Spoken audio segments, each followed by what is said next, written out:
ihe a part 2 security situation na ala Igbo na ndị ESN na ya nda ha na-eme video ọrụ ha dị nwa silent and I went through peace. I was the sit-at-home. Before now, the Kalibulata, ESN has been, Ipob has been with us. I am going to go. So now, question choro.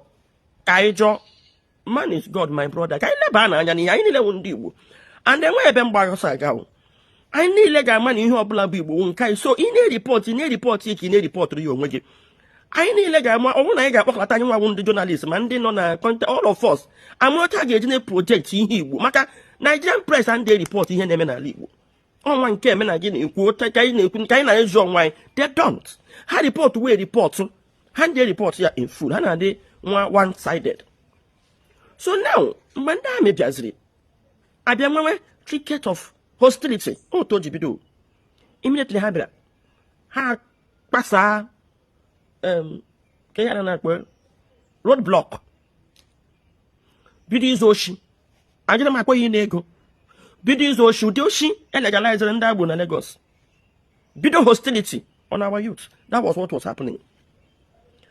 I began cover our sit at home from 2021, 2022. Come now cover sit at home. And I'm again monthly. And when Boshim so Hana Zondame, remove from our repotolo. How move from all Naga towards Ihiala. What I know so I went where I knew so Hanas.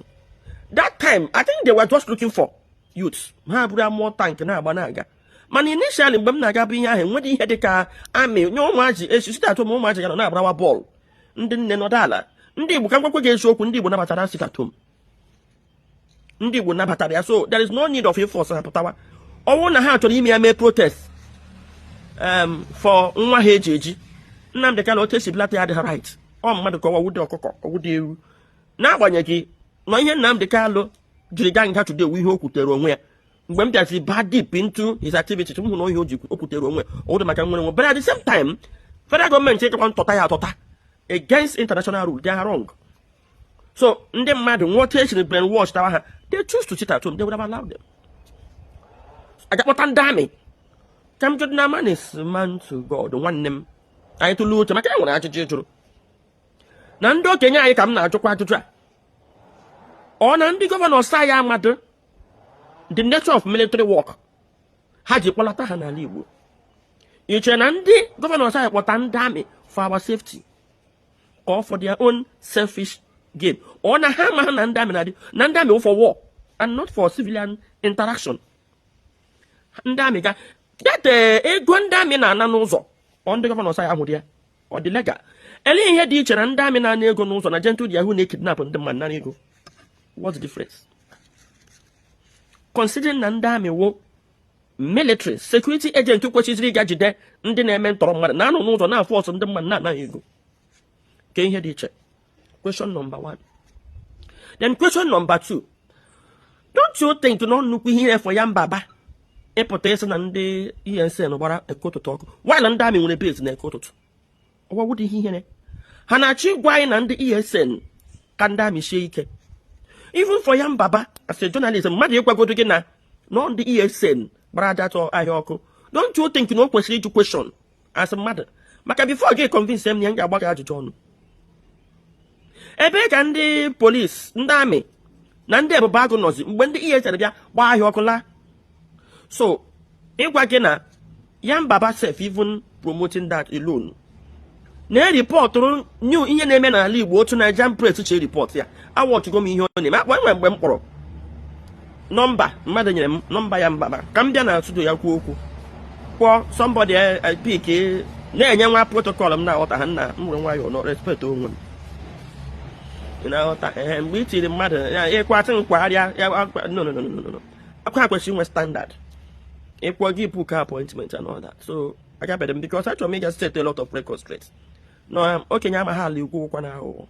Na ato water so wepe how yatala na agwa wan shanya ndị eti yose. So yam baba watch all amia yam baba na enye report ihe na eme na ala Igbo exactly what the government maka na government na control Nigerian media and that na South East specifically what the media na share report ihe na eme na South East. They don't. report individuals like me, like you, you know. So now coming to a court to ndị gbara eke ụtụtụ ọkụ wụ ndị amị ụta isiri no na ọpụta na press. So Yan Baba as a journalist si na ya anọdụ mgbe agbara eke ụtụtụ ọkụ pụta na press, even governor pụtakwa may ya admit ya asịsị ya gara investigation after almost 4 years. Na ya mana nwa na confirm kwa na ndị ọsụ hitọkwa agbaala ọsọ ka ezi ndị local surgery ese maka ndị ọsụ hitọkwa ebizi na ọsụ hitọkwa ka ezi ndị gbara ajụjụ ọnụ ka ezi ndị ila ha made investigation. Now ihe m gụta na pepa m ji wee gawa that time, a sị na ahụrụ isi mmadụ abụọ na tebụl echere ya eche, ndị press buputere isi mmadụ abụọ ahụrụ ya na tebụl, ma the picture the blood but na ọdịdị echere sị na ahụrụ isi mmadụ abụọ na tebụl na ndị amị na ndị ebụba na ndị ESL wee gbawa egbe na-eke ụtụtụ. Ajụọla m locals niile, ha sị nke ihu isi mmadụ na ya ahụ dị isi mmadụ na ha bịara ahịa n'ụkụtụ nọkọta ndị amị hịọwụrọ gbawa egbe ọkụ, gbawa ime ahịa ọkụ, gba ngwa ahịa ndị mmadụ ọkụ o wiri ewi. Now my question wo, kedu ihe ndị amị na-akpụtara ịprotect ndị mmadụ ịpụtawa apụta? The essence of ịpụta ndị amị wuturi last sit at home onye ha gwara anyị maka eke ụtụtụ ha na-azụ ya ndị ọsụ hitọkwa enweghị nsogbu. Ndị nwa na-aha sụ ụmụ Biafra onye ha na-akpọ ha pụta ha bịa zụrụ ha ihe lakpuo. Ịhụ na nga ga-eme onye stong onye ochi gara zụrụ biskit na agara m rice aja na-eme ya res a na-eme n'ala Igbo. Eme ọgbasị na ndị onye a na-eresi ndị ESA a na-ede n'ihe a na-ede onye ochi n'ihe, mana ihe ewu ihe ndị amị na-eme n'ala Igbo.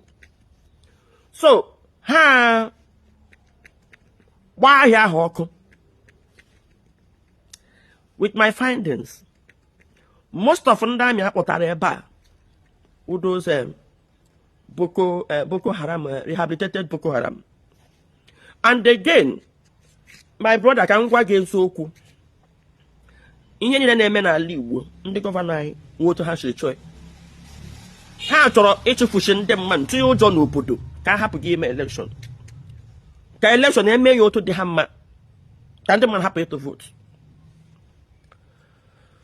Now kedu obodo ga-anọrọ agba ahịa ọkụ gbagba egbugburu ndị mmadụ? According to report m nwetara, almost 70 people agbagburu ha. Ọwụrụkwa nna na data ekoto ka agbara ọkụ. Most of pictures ha na-eji na ekoto ndị agbara ọkụ ndị amị gbara ya. Emasị na ahụ na ndị ESN ebe ha gagbu ụlọ ọkụ ọ dị proper. Ụlọ ole ahịa ole ka ha gbagoro ọkụ n'ugwu Awụsa ebe ahụ ndị Boko Haram nọ na Kwara? Ọkwa emere ụmụazị kidnap n'Oyo. Why na ha agaga nga ha nọ eme ụmụazị kidnap ọ ụlọ nọcha around ebe ahụ eme ụmụazị kidnap gbawa ya ọkụ? Kọwa ụlọ ndị bandit mere nke ahụ chụsịsịrị ndị bi around there. So my brother, iji saa gị ajụjụ na enwe dị ihe dị ka na ụmụnne anyị kpọtara ha, no, that is the mistake anyị na-eme.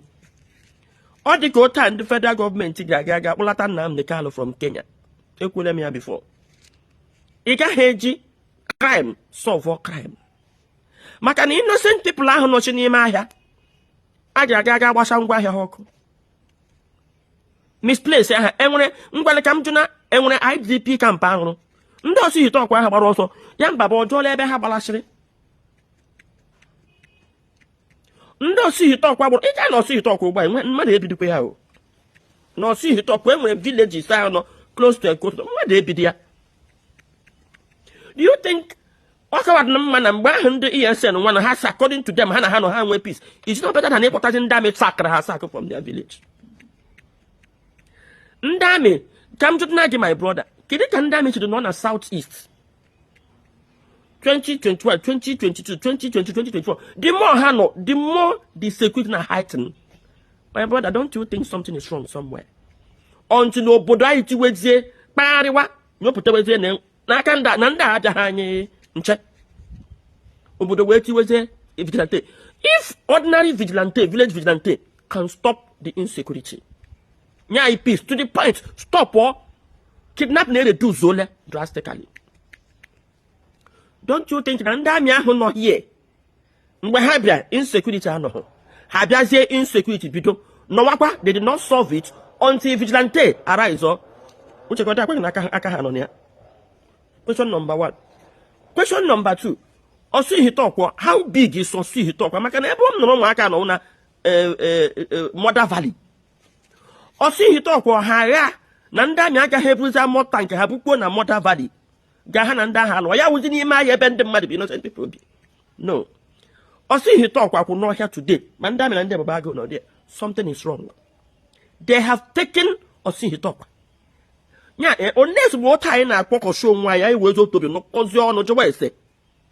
Or see he talk, how can Kabia? Yeah, plan no more villages to conquer because the activities of Ndami, Ebeni Lehak Baropa, Ndami investigation, village can sack, and when he was a hand and the ear said, nothing. Manahane Jahan the ear said, Abanyade. For example, or we may see Nezago recently, Ghana my page, Yahuda report live. Nanda and the Fulani herdsmen in Woku, December 2010, and the Fulani took 400 farm. According to them, last year November, and the years and Patasia, and the Fulani, the war, near my more hatch upon the Fulani, Potana town, Sahangwa Hajazie, Jacobu. Hajazie Jacobu, and the Amadame Otinia Hushime, and Dami Kute, Ediachuha, or the con the security government. Other like Macandi ESN, then provide adequate security for the people. So I'm not a second and the ESN, the Mamma had and drop. But I am near report with the truth because if you're not going to ESN, not covering Kendami name, how to say Ayatro or to Chukahana try. Now, that's Sena, Ndamia, but Hana and the ESN, where meeting the ESN and Hana Garum Hana Mahodite. The ESN, Banandami, la. The next day, Ndami produce fuel. There were Bodoko, major community in arrest. In Yahowo, it's a good John Obodo. They are the military on our leave are systematically sacking us from our villages.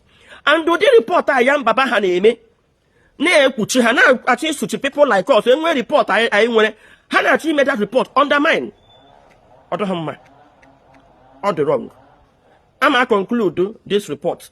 Na the patria because Kawa he would only get China Makana it on the reports in here Megana Libu and all that report can be also when we kill vigilante, when we kill with peace today. Hana check corrupt that report. I corrupt in fact anyone who quality water at federal government plan hang when I'm one on dojo. Hana chop or target blackmail or maybe Ndi Igbo no Kakapam. But then when you Adam read, man, I'll joke in terms of so wait for part 3. I'm going to conclude this report.